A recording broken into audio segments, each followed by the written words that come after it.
Você fica com a sua Bíblia aberta e nós vamos meditar um pouco no capítulo 1 de Romanos.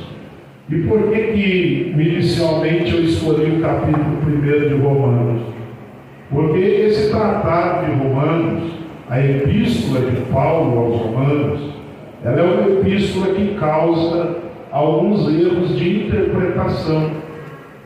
Nós ouvimos muitas pessoas pregar, e pregam, dizendo que Paulo escreveu para a igreja de Roma, a igreja a qual ele fundou, tem uma imaginação de que Paulo tenha sido o fundador dessa igreja. E na realidade esta igreja, ela está estabelecida em Roma, ela se desenvolve. Paulo, quando escreve essa epístola, ele já está na sua terceira viagem missionária, ele está partindo para o final da sua terceira viagem, para iniciar a sua viagem final, que era ir para Roma para morrer, Mas, mesmo diante disso, ele viajando, ele ouve notícias da igreja de Roma, do seu desenvolvimento, e Paulo então escreve a carta. E também existe um outro erro de interpretação, porque todo mundo, a maioria das pessoas acha que Paulo está escrevendo isso aqui chamando a atenção da igreja de Roma, no sentido de que a igreja em si estava vivendo isso. E na realidade, o tratado da epístola é Paulo fazendo um tratado doutrinário. Ele está enviando um tratado doutrinário para que a igreja de Roma pudesse também viver a doutrina que os apóstolos acreditavam. Porque na realidade quem forma a igreja de Roma eram os prosélitos judeus, que não foram entre os 12, mas a igreja se fortalece, a igreja cresce, e Paulo então resolve escrever, e é um tratado doutrinário fantástico, porque não vou estudar todo o livro, hoje é o capítulo 1, mas se você ler a epístola aos Romanos, você vai ver que é uma epístola onde Paulo trata de justificação, Paulo trata da fé, Paulo trata de muitos assuntos que fazem parte do nosso dia a dia cristão. E aí ele inicia a epístola, esses 7 primeiros versículos que eu li na introdução do nosso culto, ele mostra Paulo fazendo uma saudação. E é tão especial a epístola aos Romanos, que você não vai ver em nenhuma outra epístola uma saudação tão grande como essa. Você vai observar que Paulo, ele usa aqui, o escritor usou, quem compilou o tratado, ele usou 7 versículos para fazer uma saudação. Geralmente as outras epístolas, ele faz uma saudação breve em um versículo, sempre no primeiro versículo. Mas aqui não, ele estende a sua saudação. E às vezes a gente lê isso aqui e não entende qual é o objetivo. O objetivo da saudação de Paulo é que, como ele não conhecia a igreja, ele não esteve lá, ele faz uma saudação mostrando a eles o quê? As suas credenciais. Ele inicia a epístola dizendo: olha, eu prego a palavra, sou apóstolo, sou servo, e esses detalhes nós vamos pensar no texto, para que você entenda que Paulo, ele está se apresentando e dizendo de que forma ele prega, para quem ele prega e por quem ele prega, e o que ele é de Cristo. E aí, vamos lá, o versículo 1, se você tiver com a sua Bíblia aberta, você vai ver que Paulo diz assim: eu sou Paulo, servo de Jesus Cristo. Ele inicia dizendo que ele é servo. E não é à toa ele dizer que ele é servo, porque a cidade de Roma, ela estava totalmente dominada, os senhores, os ricos de Roma, eles tinham escravos. Só que os escravos romanos, eles eram judiados, eles não tinham liberdade, eles eram castigados, eles viviam uma escravidão cruel.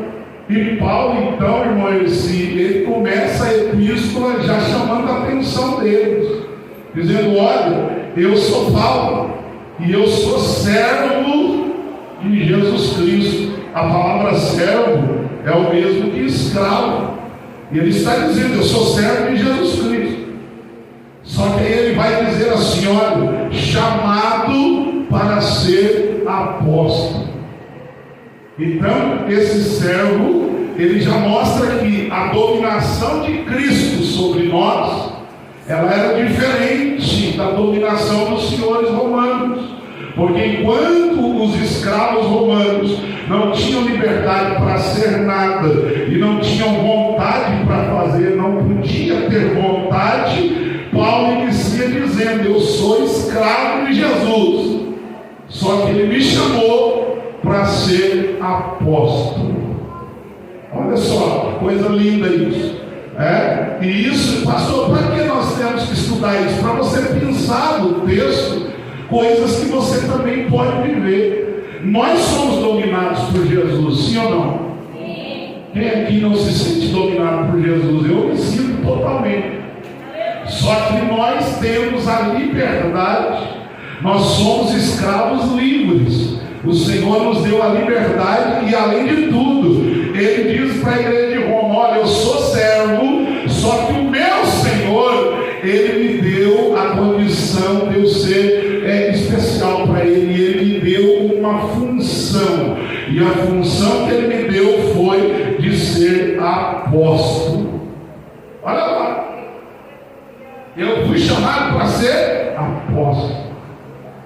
E o que é ser apóstolo? Apóstolo é aquele que significa: eu sou mensageiro, eu sou enviado desse Senhor.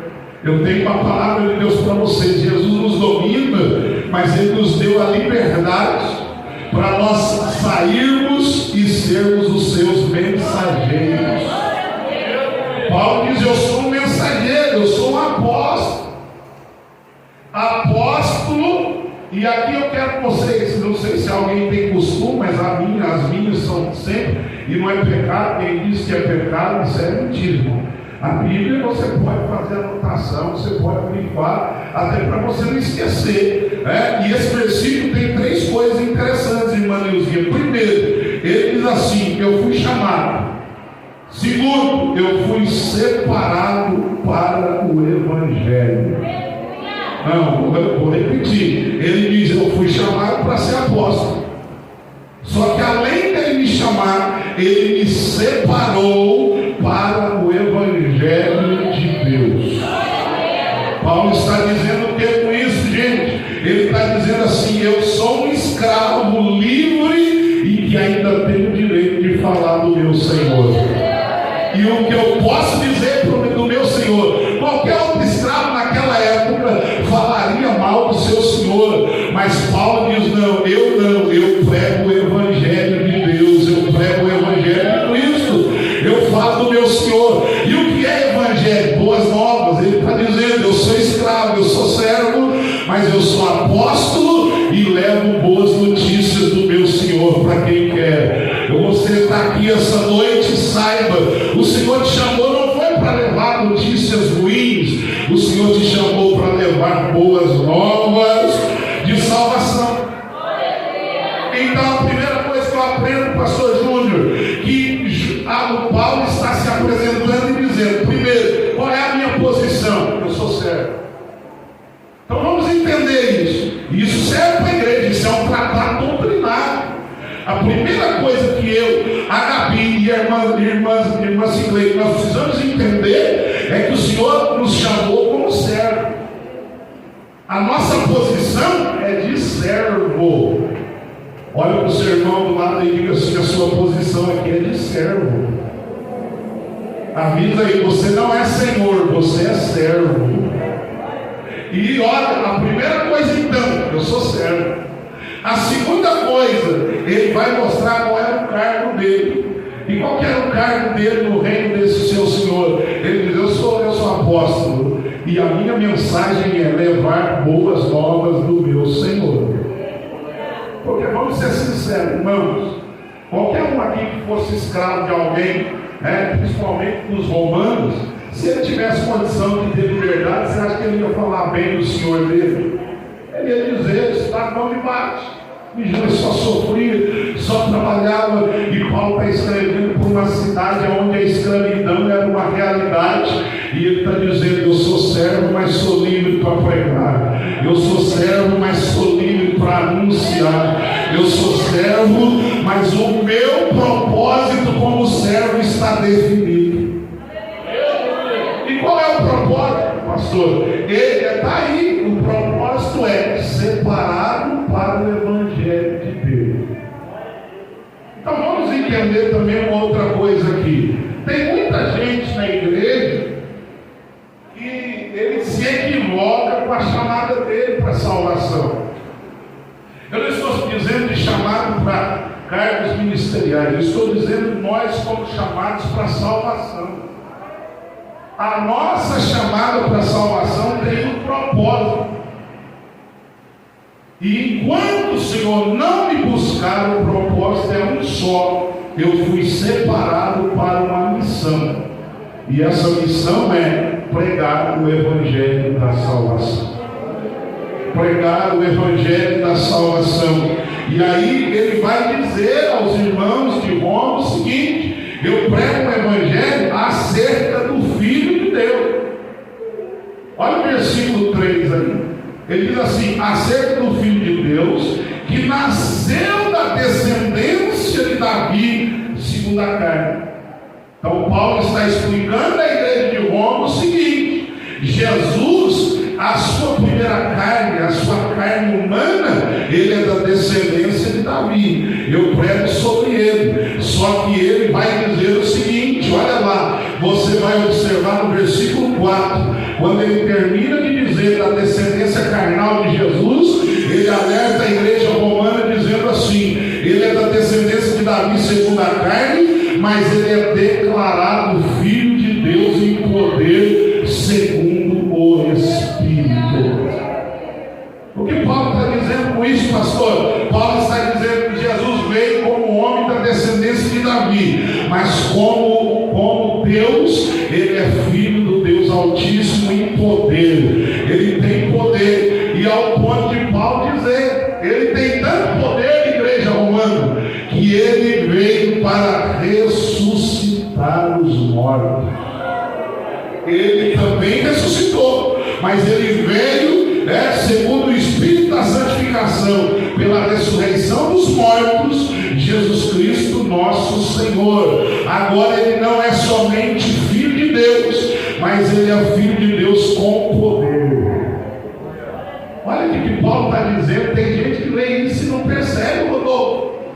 Ele está dizendo: eu estou pregando o Evangelho, não é só de um Jesus que vocês queriam ele como o rei de Jerusalém, porque os israelitas esperavam um rei que sentasse em Jerusalém, da descendência de Jessé, de Davi, e sentasse no trono e ficasse lá e subjugasse o governo romano. E Paulo está escrevendo a Roma dizendo: olha, realmente como homem ele veio da descendência de Davi, mas eu estou pregando o Evangelho dele principalmente porque ele é filho do Deus vivo, ele é poderoso, ele ressuscitou dos mortos, ele está vivo, ele reina para todo sempre, e ele está sentado no trono da graça.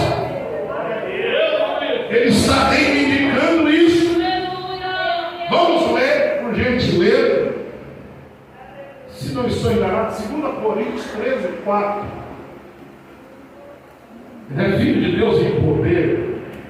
2 Coríntios 13, 4. Quem achou, lê aí por mim. Porque ainda que foi crucificado por fraqueza, vive pelo poder de Deus. Porque nós também somos fracos nele. A diferença foi ele pelo poder de Deus. Então. Olha aí. Vocês ouviram o que foi lido? Vou repetir, ó. O irmão disse que não, ele está certo, tem que participar. Então acha aí que nós vamos reler junto. Vamos fazer uma exegese do versículo. Olha o que Paulo escreve para os irmãos de Corinto. Ele escreve assim, ó: Porque ainda que ele foi crucificado por fraqueza, porque ele era homem, e aí ele não podia sair da sua humanidade, ele tinha que morrer. E aí a Bíblia diz assim: ele foi crucificado por fraqueza, por causa da carne humana. A carne humana tinha que morrer, só que aí Paulo diz assim: porém ele vive pelo poder de Deus. Porque nós também somos fracos nele, mas viveremos com ele pelo poder de Deus em vós. Paulo está pregando agora para a igreja de Roma, dizendo: eu não prego somente a descendência dele como homem, eu estou pregando na Ásia e estou pregando em Jesus, que tem poder de ressuscitar os mortos, que tem poder para dar vida, que tem poder de ser, ele salva, ele liberta. Eu não prego um Cristo que veio como homem, não, eu prego um Cristo que já ressuscitou. Ele está com o cetro da justiça na sua mão e ele está pronto para governar a igreja. Será que você nessa noite acredita no mesmo Jesus que Paulo pregava? Se você acredita, glorifique a ele, porque você também é servo livre, e livre para pregar esse evangelho poderoso. E aqui tem uma outra expressão, pastor Júnior. Diz assim no versículo de número 4. O final diz assim, irmã Verônica: pela ressurreição dos mortos, Jesus Cristo nosso Senhor. Essa expressão nosso Senhor também ela traz um significado, porque se você dividir o versículo em 3, aqui Paulo está olhando para Jesus, para Roma, e dizendo assim: olha, Jesus, qual é o significado da palavra Jesus? Salvador. Aí ele diz assim: mas além de Jesus, ele é Cristo. Que significa Cristo? Ungido de Deus, o Messias. E Senhor, o que significa Senhor? Ele estava dizendo: olha, ele é Salvador, ele é ungido de Deus, e ele é mestre e regente da minha vida. Palavra com 3 frases aqui lindas: Jesus Cristo, nosso Senhor. Então, pega a revelação e guarda.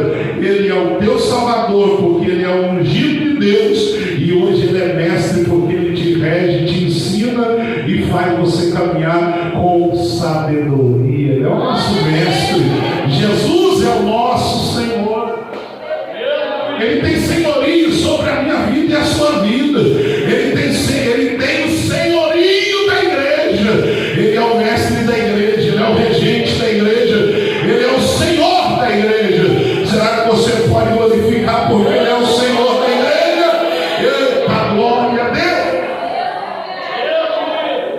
Então eu observo por que ele faz essa apresentação tão grande. Aí quando chega no versículo 5, lê aí para mim, irmã Juliana do Liberdade. Ela não é do Liberdade, é só para diferir uma da outra, né? A outra Juliana ali, a Rebeca chama de Juju, é a Juju. Agora aqui é a Juliana do Liberdade. E aí, o versículo 5 de Romanos 1,5, lê aí para nós, bem alto. Pelo qual recebemos a graça e o apostolado, para a obediência da fé entre todas as gentes pelo seu nome. Olha só. Mas tem os 6 também, irmão. Tem os 2, é uma ideia só. Entre as quais foi também vós chamado para ser de Jesus Cristo. Olha só. Ele continua se apresentando. E aí, irmã Vani, ele diz assim: pelo qual recebemos a graça e o apostolado. Ele diz: eu recebi a graça e o apostolado. Primeiro ele recebeu o quê? A graça. Tem muita gente querendo receber o apostolado antes da graça. E vocês sabem, vocês conhecem, tem pessoas que querem cortar o caminho, querem primeiro o apostolado. Paulo diz: não, primeiro recebemos a graça e depois o apostolado. E por que Paulo está dizendo isso, pastor Júnior e Alex? Ele está dizendo oração a descrição da tarefa específica do meu ministério. E aí, se você pegar o versículo 5 e 6 e você dividir ele, você vai ver ele mostrando a qualificação, qual era a meta que ele tinha, a extensão e o propósito. Vou repetir, na próxima vocês quiserem trazer a caneta, anota, pois você divide um versículo lá e acha. Olha só, no 5 e 6 ele vai mostrar qualificações, meta, extensão e propósito. Qualificação, ele diz: eu recebi a graça e o apostolado. Isso era fato. E ele recebeu de quem? De Cristo. Qual é a sua meta? A meta dele é ter o apostolado acompanhado da obediência pela fé. Porque não adianta eu ter um cargo, eu ter uma expressão, não adianta eu estar em evidência como apóstolo se eu não obedeço àquele que me chamou. E Paulo está dizendo, e a minha meta é obedecer àquele que me chamou. Eu vou falar o que ele mandar falar, eu vou escrever o que ele mandar escrever, eu vou fazer o que ele me pedir. Por quê? Porque eu fui chamado para ser obediente. Eu digo aos irmãos essa noite: continue sendo obediente. A obediência gera frutos extraordinários. Paulo diz então: eu tenho uma meta, ser obediente. Olha aí para o seu irmão, para a sua irmã e diga assim: eu tenho uma meta. Isso, Helena, fala aí para a esposa assim, com cara de profeta. Diga assim: eu tenho uma meta. Obedecer ao Senhor. Se você tiver essa meta, você vai ter sucesso. Se você tiver essa meta, você vai ter sucesso. Sabe por quê? Porque quem obedece ao Senhor chega a lugares altos, chega em lugares inatingíveis. Vamos ler um versículo aqui sobre a obediência. Vamos ver aqui, vamos lá, é Romanos 11, 23, se eu não me engano aqui.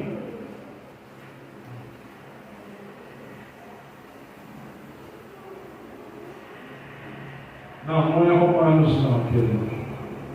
Minha digitação aqui não coloquei aonde que é o texto.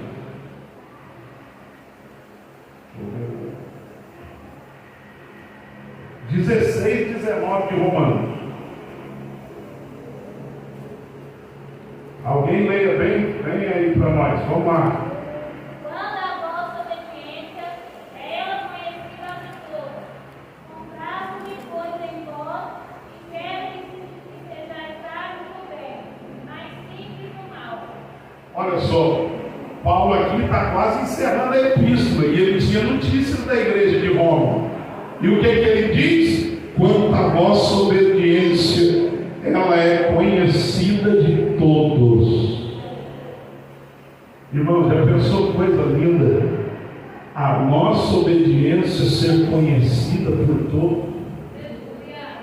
Vale a pena nós sermos obedientes, sabe por quê? Porque Deus, ele é glorificado quando ele encontra um servo fiel, um servo obediente. E qual era a extensão desse apostolado? Então ele tinha qualificação, meta, obedecer. Aonde eu quero chegar? Paulo vai dizer aonde ele quer chegar, porque ele diz assim, vamos lá, no versículo que a irmã leu, versículo de número 5 ainda, ele diz assim: para a obediência da fé entre todas as gentes pelo seu nome.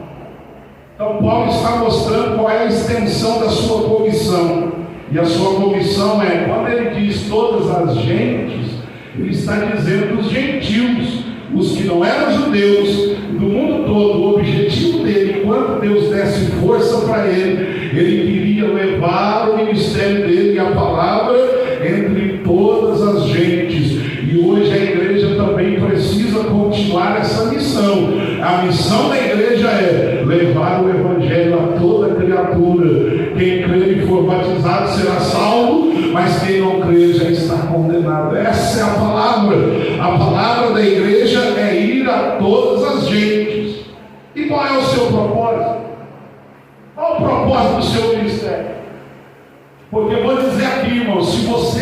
sem propósito, se você não sabe aonde quer chegar, para que viver? Nós precisamos de propósito. Sim ou não? Precisamos.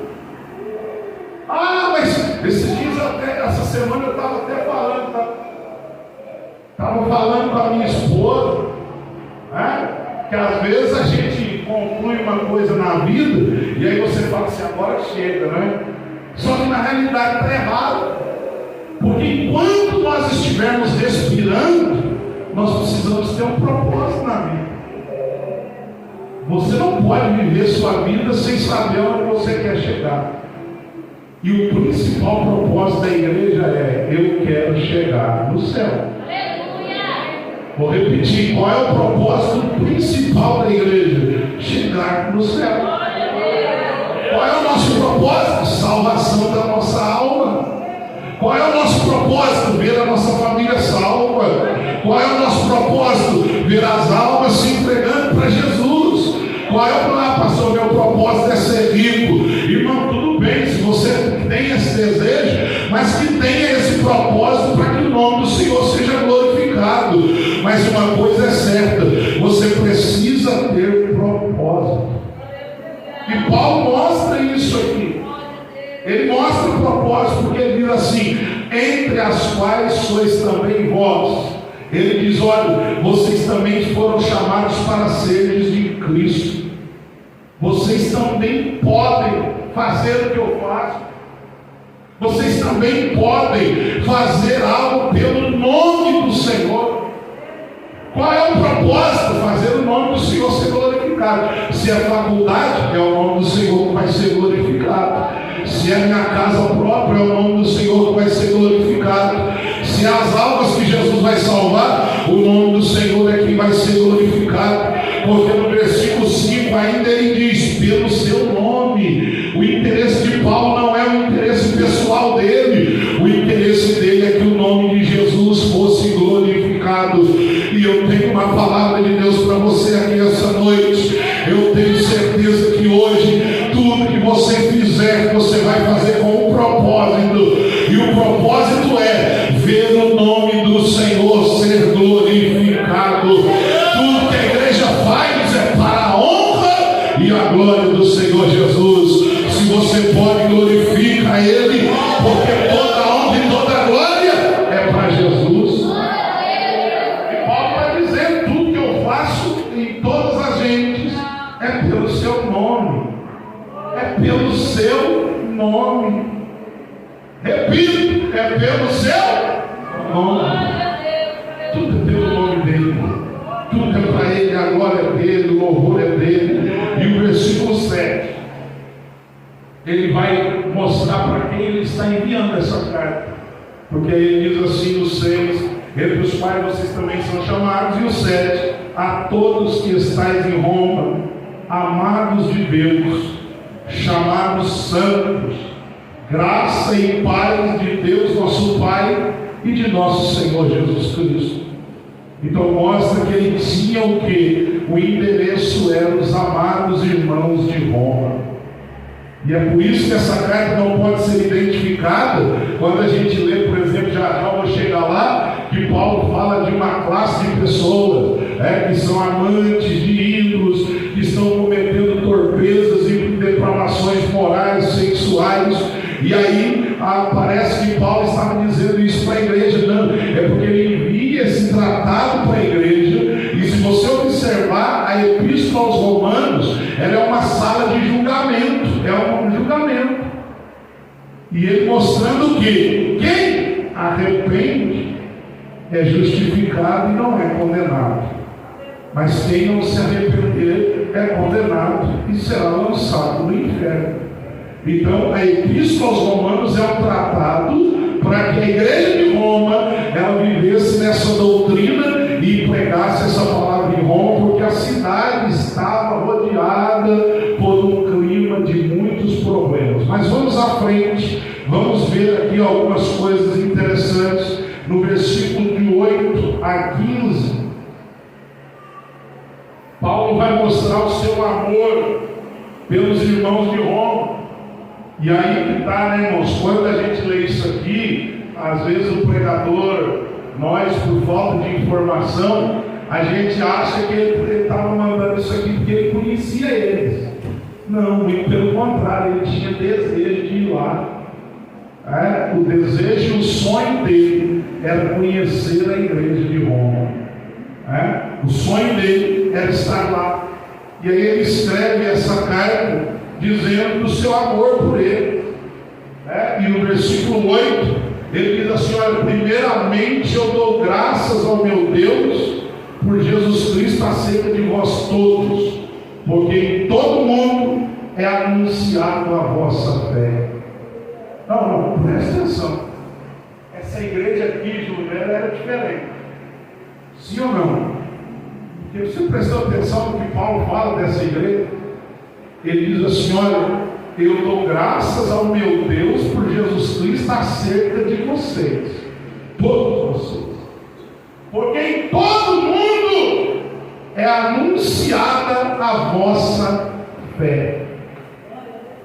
Nas viagens de irmã Lena, Paulo começou a ouvir notícia da igreja de Roma, e ele dizia: essa igreja é diferente, essa igreja tem algo diferente, essa igreja tem uma fé diferente. E eu tenho uma palavra de Deus para você. Eu profetizo que a nossa igreja será conhecida também pela nossa fé.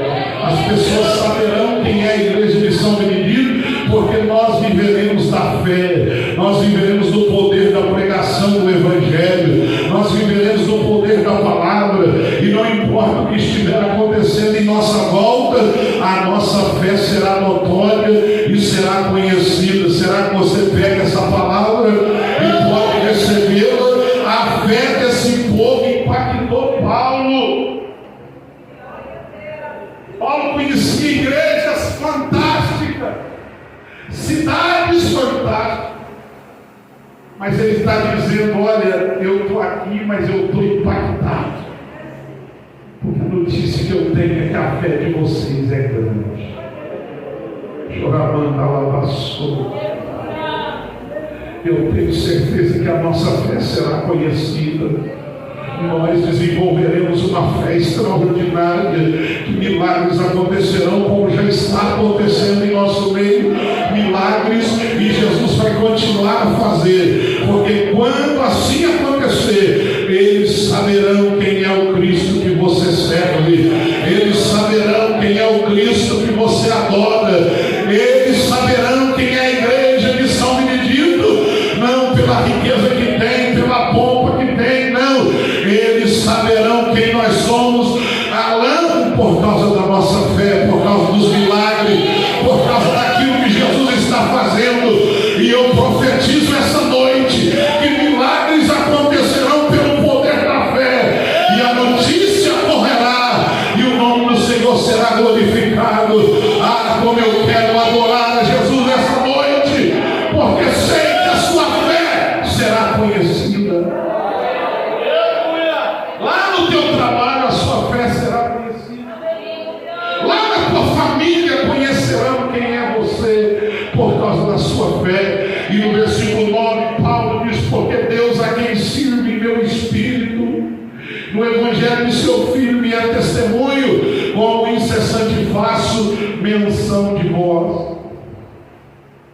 Ele continua dizendo: eu faço tudo isso, eu prego o evangelho, eu falo de Jesus, eu falo do poder, mas faço questão de fazer menção de você. Aqui hoje, quando eu estava sentado lendo esse texto, grifando na minha Bíblia, anotando algumas coisas no meu tablet, o Espírito Santo falava no meu coração que nem sempre a pregação do Evangelho, nem sempre ela será a parte principal de um sermão, porque muitas pessoas estão pregando essa palavra como uma letra vazia. Mas Paulo está dizendo assim: eu estou pregando o Evangelho de Cristo, mas nas minhas pregações eu tenho feito menção de você. O que é isso? Está dando testemunho deles. Sabe, irmã Lourdes, vai chegar uma hora que nós vamos pregar, mas no meio da nossa pregação nós vamos usar o seu testemunho. Vai ter hora, Thaís, que nós vamos pregar e o testemunho da igreja vai falar forte naqueles que estarão ouvindo. Aqueles que precisam entender o trabalhar de Deus. Eu ainda nem fiz a postagem, até pedi o pastor Júnior para postar, mas eu não tive tempo. Mas eu quero postar, mostrar a pedra que ele expeliu pelo poder da oração, porque tem, vou te dizer, irmão, a pedra que ele expeliu, para tirar ela, às vezes precisa até de cirurgia laser, tem que ir lá no canal e explodir essa pedra. Quem já fez sabe o que eu estou dizendo, fica sofrendo um monte de dia, fica sangrando, porque tem que ir lá com o laser e ficar metralhando essa pedra até que ela quebre e ela saia. Mas o nosso Deus, ele é tão poderoso que ele tem o poder de entrar no canal da urina de um crente e expelir a pedra sem sair uma gota de sangue, sem fazer um ferimento. Sabe o que é isso? É o poder da pregação da palavra através da fé da igreja, e isso vai chegando em muitos lugares. Isso vai chegando, e ele diz: eu faço menção de vocês. E olha que coisa linda, no 10 ele diz assim: eu estou pedindo sempre nas minhas orações que em algum tempo, pela vontade de Deus, ele me ofereça a ocasião de ir ter convosco. Aqui eu paro para te dizer: nós precisamos ser uma igreja como Roma, que as pessoas fiquem pensando: eu quero estar no meio daquele povo, eu quero estar no meio daquele povo, o meu desejo é estar lá com eles, o meu desejo é estar lá glorificando com as irmãs, o meu desejo é estar lá com o irmão Alain, com a armadora, o meu desejo é estar lá com os irmãos, eu quero sentar lá, eu quero glorificar. Como eu queria que chegasse domingo logo, para que eu pudesse sentar.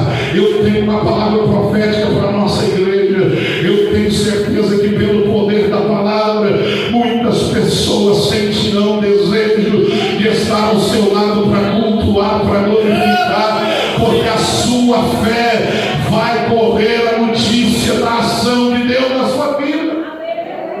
Paulo tem desejo, gente. E vamos ser sinceros, padre, irmão Zé Ribabanha, quantas igrejas Paulo já não conhecia aqui? Nesse momento aqui ele está quase terminando o seu ministério, e ele está dizendo assim: eu quero ir aí. Ele tem desejo de ir aí. Eu quero sentar aí com vocês, eu quero ouvir a voz de Deus aí com vocês. Irmãos, olha lá se não é isso que ele falou, versículo 11, lê aí, pastor Júnior, versículo 11. Ô Rebeca, desce essa perna aí, Rebeca. Você é folgado? Mas é folgado. Versículo 11. Porque desejo ver-vos para vos comunicar algum dom espiritual, a fim de que sejais confortados. Então vamos entender, olha só.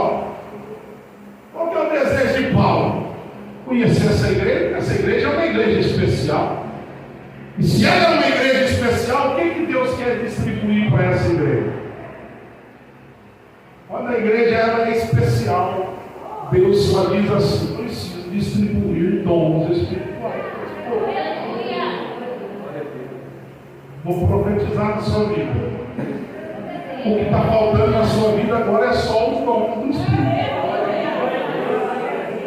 Deus quer te distribuir dons.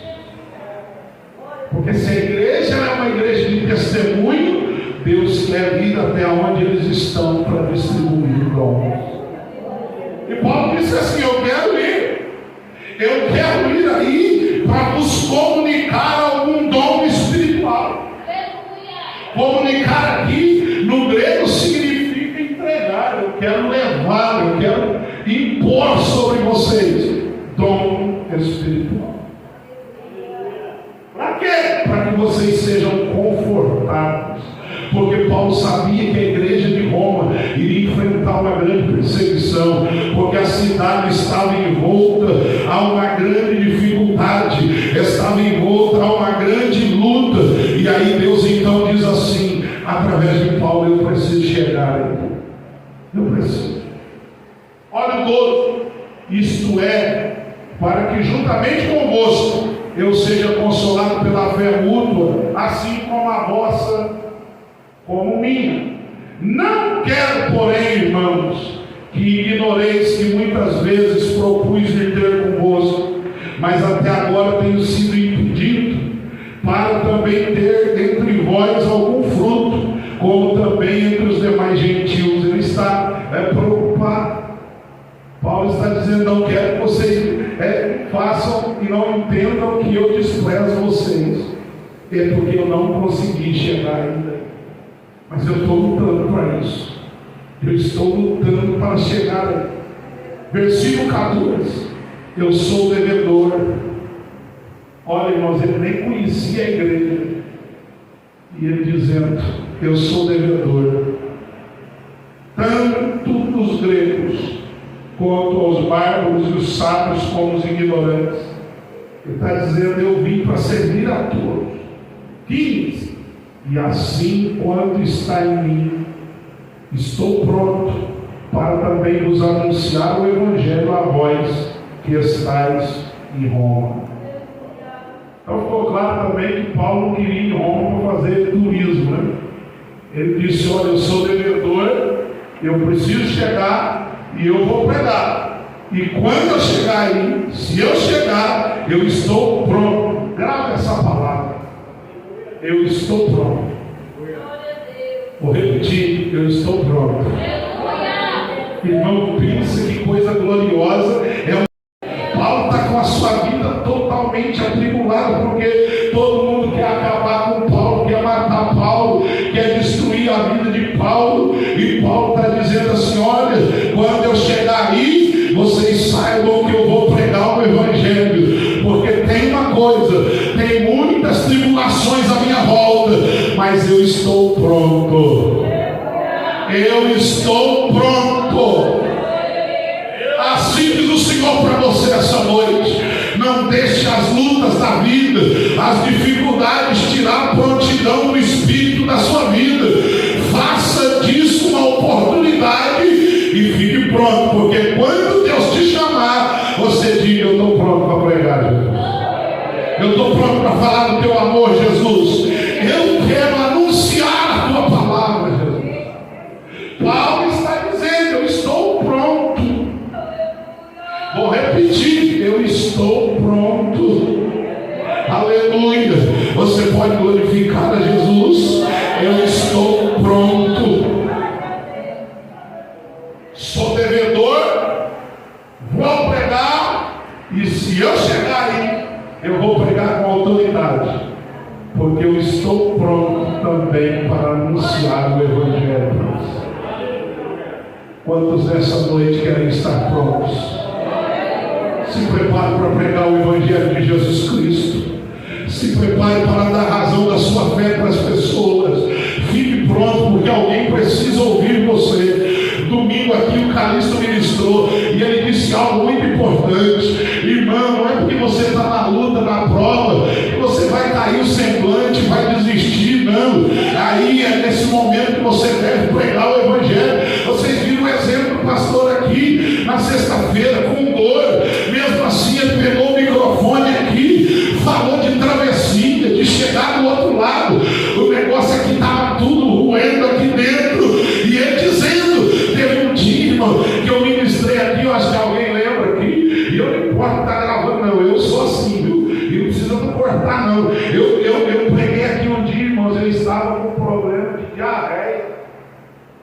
Eu fiquei aqui o culto inteiro segurando e dizendo: Jesus, eu preciso terminar a tua palavra. Sabe por quê? Porque nós não podemos deixar o inimigo tirar a nossa oportunidade de entregar o recado de Deus.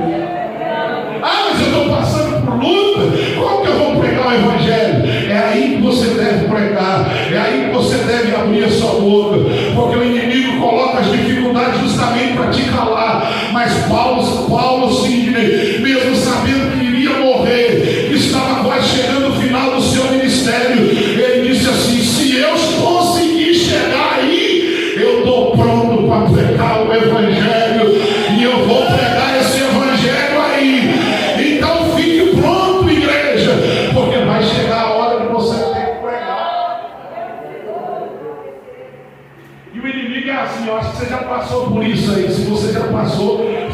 fazer assim com a cabeça porque eu já passei. Tem hora que você está numa prova e a pessoa que te procura está com a mesma prova que a sua. E aí a pessoa fala e você fica escutando. Aí você fala, e agora, Jesus? Aí você vai dizer, ei, eu também estou ruim igual você mesmo, estou prestando para nada. Paulo ouvia tudo isso e dizia assim, eu estou pronto. Vou repetir, eu estou pronto. Vou repetir, eu estou pronto. Se eu chegar lá, eu vou pregar o Evangelho. Mesmo que esteja doendo aqui dentro, eu estou pronto para pregar o Evangelho. Que é uma verdade maior do que essa. Irmãos, eu já preguei tendo falta das coisas da minha casa. Eu já preguei em cima de púlpito com a minha esposa com toxoplasmose nas vistas e o médico dizendo que ela não iria perder as vistas. Daí ela pode te contar, ele me mostrou a imagem, tinha uma cicatriz enorme dentro do olho dela e ele disse, isso não tem cura, isso acabou. E lá vai o pastor Luciano para o congresso, lotado de gente, e eu lá dizendo, Jesus cura, Jesus liberta, e lá no meu ouvido Satanás dizendo, cura nada, sua esposa vai ficar sem os olhos, vai ficar cega, e eu dizendo, Jesus tem misericórdia, mas o Senhor vai curar, vai libertar. Sabe o que Deus fez? Jesus fez um milagre na vida dela, que até hoje o oftalmologista não entendeu como que a cicatriz fechou, e ela está enxergando para a glória de Deus. Hoje ela enxerga até mais do que eu. Assim diz o Senhor essa noite, se prepare para pregar o Evangelho como Paulo, esteja pronto para pregar a palavra. Mas para pregar como se a minha vida está toda destruída, pregue a palavra. Pregue a palavra. Abre a tua boca e prega. E aí, vamos lá, eu estou encerrando. E por que ele disse que está pronto? Débora, lê para mim os 16. Antes dela ler, olha só. Presta atenção aqui. Olha o que Paulo está fazendo. A gente lê o texto. Você viu que como fazendo assim, você vai entendendo melhor. Paulo ele diz assim, olha, se eu chegar aí, eu estou pronto. Eu vou pregar. Para barco, para grego, para quem estiver ali vai me ouvir. E eu estou indo cheio, estou cheio. E aí no versículo 16, ele vai mostrar algo. E antes dela ler, ele vai dizer para a igreja o seguinte, sabe por que eu estou pronto? Porque Jesus me salvou. Jesus me tirou do lago do charco de lodo. Eu estava desprezado lá, quase que sem valor nenhum, eu vivia perseguindo. Mas agora, eu quero dizer para vocês, irmãos de Roma, você já vai ler o 16 e 17 para mim. Ele vai dizer assim, eu quero mostrar para vocês que eu fui justificado pela fé. E eu não tenho vergonha desse Evangelho. Eu persegui esse Evangelho. Mas hoje eu estou sendo perseguido e eu não me envergonho deste Evangelho. Escute aí, lê, Débora, 16 e 17.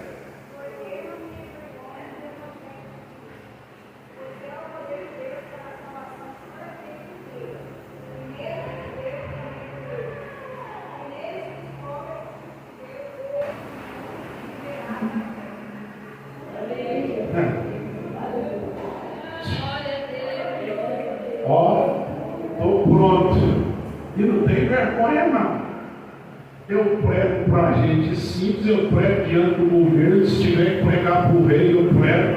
Aonde me levarem, eu vou pregar. Se for na cadeia, eu vou pregar. Se for no naufrágio, eu prego. Se for na ilha, eu prego. Se a serpente me picar, eu prego também. Se a serpente me picar, aí que eu entro na ilha, olha, Jesus vai fazer milagre. Eu não me envergonho desse Evangelho. Irmão, só tem vergonha do Evangelho quem não conhece o Evangelho. Porque quem conhece o Evangelho, a irmã Débora acabou de ler e disse assim, olha, quando eu chegar aí eu vou estar pronto para pregar, sabe por quê? Porque eu não me envergonho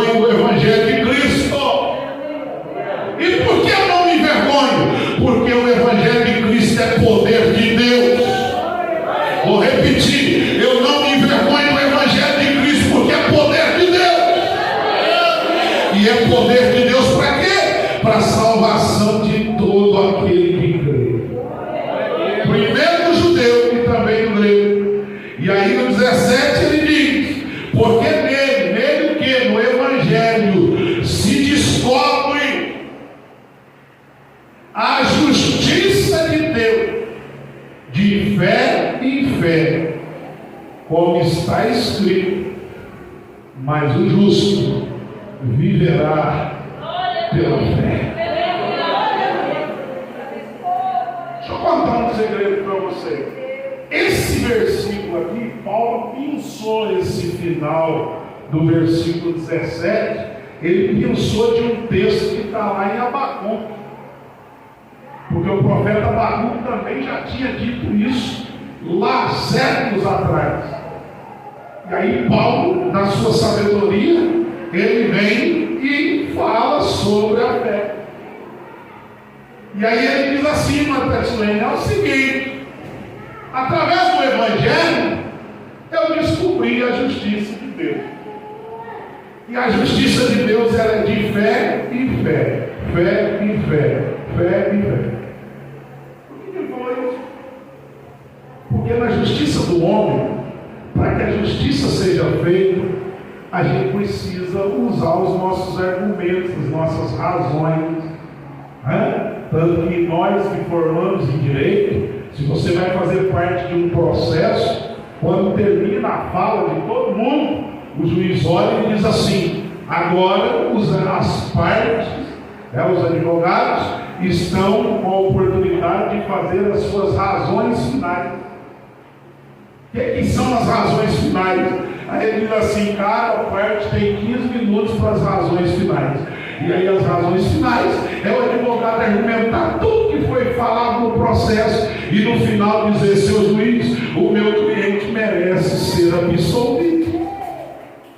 E o da acusação, ele faz as razões e no final ele diz: seu juiz, diante de todos os fatos que eu narro aqui, eu peço a condenação do réu para isso, isso e isso. Razão, pensamento. Só que Paulo diz assim: eu creio não é na justiça do homem, eu creio na justiça de fé em fé, de fé em fé. Vou repetir: de fé em fé. Ontem uma irmã me ligou, uma pessoa me pedindo conselho, falando, eu disse: irmã, se eu fosse você eu ficava quieto. Aí disse: mas não sei o que. Eu disse: não mexe, vai orar, Deus vai fazer isso tudo passar. Sabe por quê? Nem sempre procurar as razões vai resolver o problema. Mas o crente precisa entender que o justo, ele vive da fé, e a fé é quem nos justifica. Eu tenho uma palavra de Deus para o seu coração: nem sempre a decisão humana, da justiça humana, vai satisfazer o teu coração, mas a justiça de Deus, ela não falha, e ela é justa. Jesus é fiel. Então vá de fé em fé, de fé. E eu concluo agora, porque o horário já foi. Mas quem aqui sabe, esse versículo 17, ele mudou a história de um homem. E esse homem, quando leu esse versículo, ele foi impactado de uma tal maneira que acendeu uma fogueira dentro dele. E ele, olhando para a religiosidade, ele disse: está tudo errado isso aqui. Porque a fé impactou o coração dele.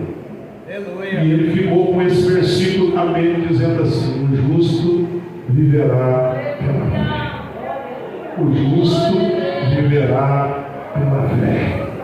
O justo viverá pela fé. Alguém que estudou a história da igreja lembra quem é? Oh, Deus. Fradelo falou? Foi isso? Um homem que, escuta isso aqui. Tem gente que fala que Lutero não gostava da igreja católica romana. Não, ele gostava da igreja. Ele nunca quis uma outra igreja. Ele queria que mudasse os dogmas. Porque ele descobriu na Bíblia que o justo viveria da fé. E aí ele começou a pregar.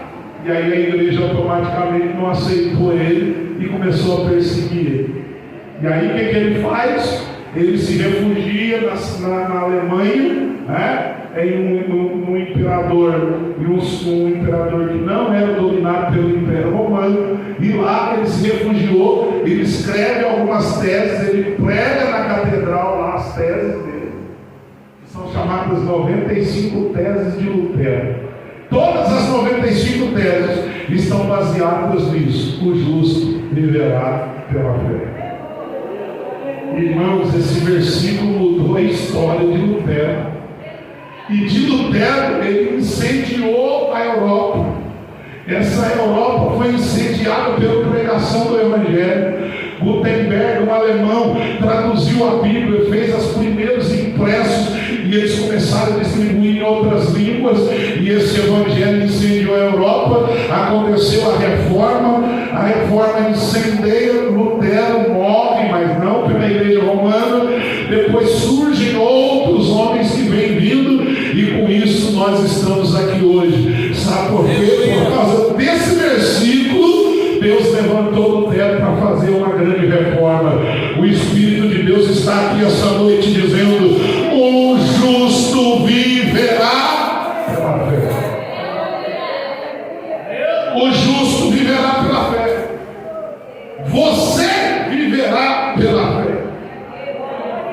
Guarde isso. Guarde isso no teu coração. Eu queria mais, o tempo não dá.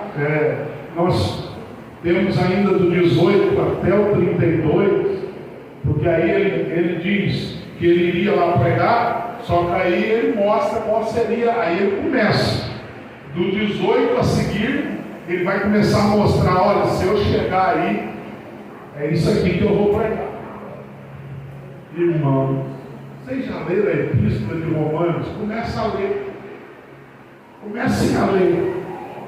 Porque a primeira coisa que ele vai fazer é já mexer no ninho do diabo. Porque ele no 18 ele diz assim, ó: porque do céu, olha só, porque do céu se manifesta a ira de Deus sobre toda a impiedade. A pentecostal, filha, mesmo a palavra dura dessa. Porque o céu se manifesta a ira de Deus sobre toda a impiedade e injustiça dos homens que detêm a verdade em injustiça. Olha só, Paulo começa a dizer: olha, Deus vai derramar uma ira sobre os filhos da desobediência.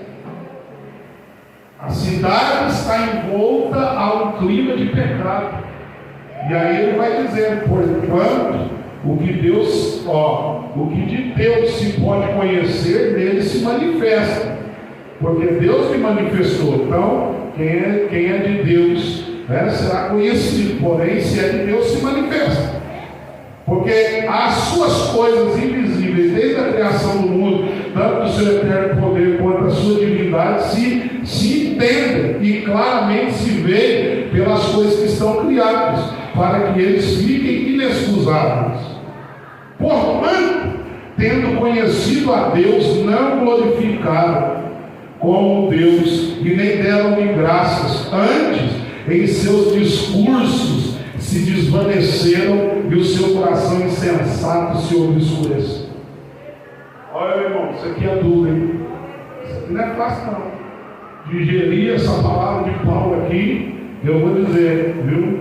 Ele, só para vocês terminarmos o capítulo 1, grava isso, do 19 a seguir, do 18.